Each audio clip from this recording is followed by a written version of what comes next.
Hi friends, ಇವತ್ತು ತುಂಬಾ ರುಚಿಯಾಗಿ ಮಟನ್ ಕರಿ ಮಾಡೋದನ್ನ ತೋರಿಸ್ಕೊಡ್ತಾ ಇದ್ದೀನಿ.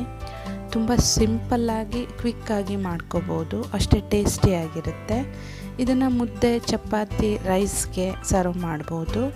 ಇಡ್ಲಿ, ದೋಸೆಗೂ ಕೂಡ ತುಂಬಾ ಚೆನ್ನಾಗಿರುತ್ತೆ. ಖಂಡಿತ ಟ್ರೈ ಮಾಡಿ. ನಾನಿಲ್ಲಿ ಫಸ್ಟು ಮಟನ್ನ ಮ್ಯಾರಿನೇಟ್ ಮಾಡ್ಕೊಳ್ತಾ ಇದ್ದೀನಿ. ಫಸ್ಟು ಮಟನ್ನ ಕ್ಲೀನಾಗಿ ವಾಶ್ ಮಾಡಿ ಒಂದು ಬೌಲ್ಗೆ ಹಾಕ್ಕೊಳ್ತಿದ್ದೀನಿ. ಹಾಗೆ ಇದಕ್ಕೆ 1 ಟೀ ಸ್ಪೂನ್ ಆಗುವಷ್ಟು ಉಪ್ಪು, 1 ಟೀ ಸ್ಪೂನ್ ಆಗುವಷ್ಟು ಅಚ್ಚ ಖಾರದ ಪುಡಿಯನ್ನು ಹಾಕ್ಕೊಳ್ತಾ ಇದ್ದೀನಿ. 1/4 ಟೀ ಸ್ಪೂನ್ ಆಗುವಷ್ಟು ಅರಿಶಿಣ ಪುಡಿಯನ್ನು ಸೇರಿಸ್ಕೊಳ್ತಾ ಇದ್ದೀನಿ. ಹಾಗೆ ಸ್ವಲ್ಪ ಮೊಸರನ್ನು ಆ್ಯಡ್ ಮಾಡ್ಕೊಳ್ತಾ ಇದ್ದೀನಿ. ನಾನಿಲ್ಲಿ 2 ಟೀ ಸ್ಪೂನ್ ಆಗುವಷ್ಟು ಮೊಸರನ್ನು ಹಾಕಿ ಈ ಥರ ಚೆನ್ನಾಗಿ ಮಿಕ್ಸ್ ಮಾಡ್ಕೊಳ್ತಾ ಇದ್ದೀನಿ. ಇದನ್ನು ಮಿನಿಮಮ್ 1 ಅವರ್ ಆದ್ರೂ ಮ್ಯಾರಿನೇಟ್ ಆಗೋಕ್ಕೆ ಬಿಟ್ಬಿಡಬೇಕು. ಟೈಮ್ ಇದ್ದರೆ 1 to 2 ಅವರ್ವರೆಗೂ ಮ್ಯಾರಿನೇಷನ್ಗೆ ಬಿಟ್ಬಿಡ್ಬೋದು. ಹಾಗೆ ನಾನಿಲ್ಲಿ ಒಂದು ಫ್ರೈಯಿಂಗ್ ಪ್ಯಾನ್ಗೆ 3 ಪೀಸ್ ಆಗುವಷ್ಟು ಚಕ್ಕೆಯನ್ನು ಹಾಕ್ಕೊಳ್ತಾ ಇದ್ದೀನಿ. ಹಾಗೆ 3 ರಿಂದ 4 ಲವಂಗವನ್ನು ಹಾಕ್ಕೊಳ್ತಾ ಇದ್ದೀನಿ. 2 ಏಲಕ್ಕಿಯನ್ನು ಹಾಕ್ತಾ ಇದ್ದೀನಿ. ಹಾಗೆ 1 ಟೀ ಸ್ಪೂನ್ ಆಗುವಷ್ಟು ಕೊತ್ತಂಬರಿ ಬೀಜವನ್ನು ಹಾಕ್ಕೊಳ್ತಾ ಇದ್ದೀನಿ. ಹಾಗೆ 1/4 ಟೀ ಸ್ಪೂನ್ ಆಗುವಷ್ಟು ಪೆಪ್ಪರನ್ನು ಹಾಕ್ತಾ ಇದ್ದೀನಿ. 1/2 ಟೀ ಸ್ಪೂನ್ ಆಗುವಷ್ಟು ಗಸಗಸೆಯನ್ನು ಹಾಕಿ ಡ್ರೈ ರೋಸ್ಟ್ ಮಾಡ್ಕೊಳ್ತಾ ಇದ್ದೀನಿ, ಎಣ್ಣೆಯನ್ನು ಸೇರಿಸಲ್ಲ. ಹಾಗೆ ಒಂದು ಮಿಕ್ಸಿ ಜಾರಿಗೆ 3 ಟೊಮೊಟೊವನ್ನು ಹಾಕಿ ನೀರು ಹಾಕದೇ ಇದನ್ನು ಪ್ಯೂರಿ ಮಾಡ್ಕೋಬೇಕು. ಇದನ್ನು ಒಂದು ಕಂಟೈನರ್ಗೆ ಹಾಕ್ಕೊಳ್ತಾ ಇದ್ದೀನಿ.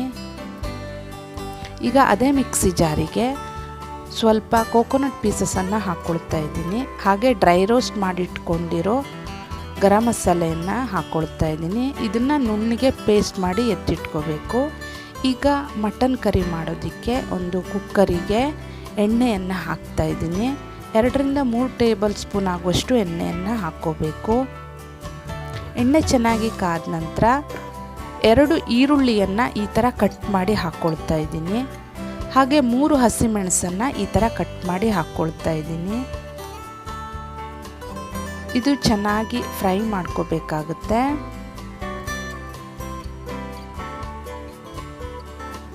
ಹಸಿಮೆಣಸನ್ನು ಈರುಳ್ಳಿ ಜೊತೆ ಹಾಕೋದ್ರಿಂದ ಈರುಳ್ಳಿಯ ಸ್ವೀಟ್ನೆಸ್ ಹೋಗುತ್ತೆ ಅಂತ. ಹಾಗೆ ಇದಕ್ಕೆ 2 ಟೀ ಸ್ಪೂನ್ ಆಗುವಷ್ಟು ಶುಂಠಿ ಬೆಳ್ಳುಳ್ಳಿ ಪೇಸ್ಟನ್ನು ಹಾಕ್ಕೊಳ್ತಾ ಇದ್ದೀನಿ. ಇದನ್ನು ಅಷ್ಟೇ ಚೆನ್ನಾಗಿ ಫ್ರೈ ಮಾಡ್ಕೋಬೇಕು. ಶುಂಠಿ ಬೆಳ್ಳುಳ್ಳಿ ಪೇಸ್ಟನ್ನ ಹಸಿ ವಾಸನೆ ಹೋಗೋವರೆಗೂ ಚೆನ್ನಾಗಿ ಫ್ರೈ ಮಾಡ್ಕೋಬೇಕು. ಆನಂತರ ಇದಕ್ಕೆ ಮಟನ್ ಮ್ಯಾರಿನೇಟ್ ಮಾಡಿರೋದನ್ನ ಹಾಕ್ಕೊಳ್ತಾ ಇದ್ದೀನಿ. ಇದನ್ನು ಅಷ್ಟೇ ಚೆನ್ನಾಗಿ ಫ್ರೈ ಮಾಡ್ಕೋಬೇಕು. 2 ರಿಂದ 5 ನಿಮಿಷದವರೆಗಾದರೂ ಚೆನ್ನಾಗಿ ಫ್ರೈ ಮಾಡ್ಕೋಬೇಕು. ಈಗ ಇದು ಚೆನ್ನಾಗಿ ಫ್ರೈ ಆದ ನಂತರ ಮೊದಲೇ ರುಬ್ಬಿಟ್ಕೊಂಡಿರೋ ಟೊಮೆಟೊ ಪ್ಯೂರಿಯನ್ನು ಹಾಕ್ಕೊಳ್ತಾ ಇದ್ದೀನಿ. ಟೊಮೆಟೊವನ್ನು ಈ ಥರ ರುಬ್ಬಿ ಹಾಕೋದ್ರಿಂದ ನಿಮಗೆ ಗ್ರೇವಿ ಚೆನ್ನಾಗಿರುತ್ತೆ. ಇದು ಅಷ್ಟೇ ಚೆನ್ನಾಗಿ ಫ್ರೈ ಆಗಬೇಕು. ಟೊಮೆಟೊ ಹಸಿ ವಾಸನೆ ಎಲ್ಲ ಹೋಗಬೇಕು. ಅಲ್ಲಿವರೆಗೂ ಚೆನ್ನಾಗಿ ಫ್ರೈ ಮಾಡಿಕೊಂಡು ಆನಂತರ ತೆಂಗಿನಕಾಯಿಯ ಪೇಸ್ಟನ್ನು ಹಾಕ್ಕೊಳ್ತಾ ಇದ್ದೀನಿ. ನಾನಿಲ್ಲಿ 4 ಜನರಿಗೆ ಎಷ್ಟು ಬೇಕೋ ಅಷ್ಟು ಕ್ವಾಂಟಿಟಿಯಲ್ಲಿ ಮಾಡ್ಕೊಳ್ತಾ ಇದ್ದೀನಿ. ನೀವು ಜಾಸ್ತಿ ಮಾಡೋದಾದರೆ ಕ್ವಾಂಟಿಟಿ ಜಾಸ್ತಿ ಹಾಕ್ಕೊಂಡು ಮಾಡ್ಕೋಬೋದು. ಈ ಥರ ಚೆನ್ನಾಗಿ ಮಿಕ್ಸ್ ಮಾಡ್ಕೋಬೇಕು. ಸ್ವಲ್ಪ ಗಟ್ಟಿ ಆಗಬೇಕು. ಅಲ್ಲಿವರೆಗೂ ಈ ಥರ ಚೆನ್ನಾಗಿ ಫ್ರೈ ಮಾಡ್ಕೋಬೇಕು. ಈಗ ಇದಕ್ಕೆ ಥಿಕ್ನೆಸ್ ನೋಡಿಕೊಂಡು ನೀರನ್ನು ಆ್ಯಡ್ ಮಾಡ್ಕೋಬೇಕು. ಹಾಗೆ ಇದೇ ಟೈಮಲ್ಲಿ ಉಪ್ಪು ಹುಳಿ ಖಾರನ ಒಂದ್ಸರಿ ಚೆಕ್ ಮಾಡಿಕೊಂಡು ನಾನಿಲ್ಲಿ ಉಪ್ಪನ್ನು ಸೇರಿಸ್ತಾ ಇದ್ದೀನಿ.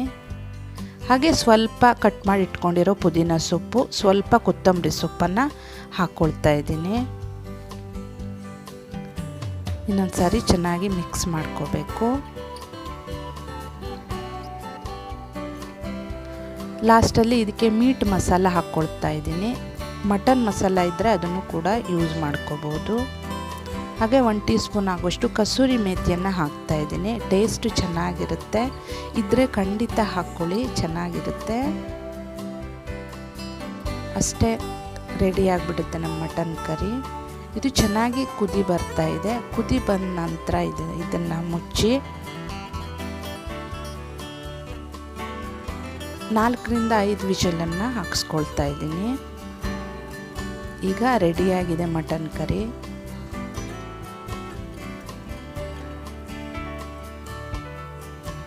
ತುಂಬಾ ಚೆನ್ನಾಗಿರುತ್ತೆ, ಟೇಸ್ಟಿಯಾಗಿರುತ್ತೆ. ಖಂಡಿತ ಟ್ರೈ ಮಾಡಿ ಫ್ರೆಂಡ್ಸ್. ನೀವು ಹೊಸಬ್ರಾಗಿದ್ದರೆ ನನ್ನ ಚಾನಲ್ನ ಈಗಲೇ ತಪ್ಪದೆ ಸಬ್ಸ್ಕ್ರೈಬ್ ಮಾಡ್ಕೊಳ್ಳಿ. ಹಾಗೆ ನಿಮ್ಮ ಫ್ರೆಂಡ್ಸ್ಗೆ, ಫ್ಯಾಮಿಲಿ ಮೆಂಬರ್ಸ್ಗೆ ದಯವಿಟ್ಟು ಶೇರ್ ಮಾಡಿ. ನಾನಿಲ್ಲಿ ಮಟನ್ ಗ್ರೇವಿನ ಸರ್ವ್ ಮಾಡ್ತಾಯಿದ್ದೀನಿ. ರೈಸ್ ಜೊತೆ ಹಾಗೆ ಚಪಾತಿ ಜೊತೆ ಸರ್ವ್ ಮಾಡ್ತಾಯಿದ್ದೀನಿ.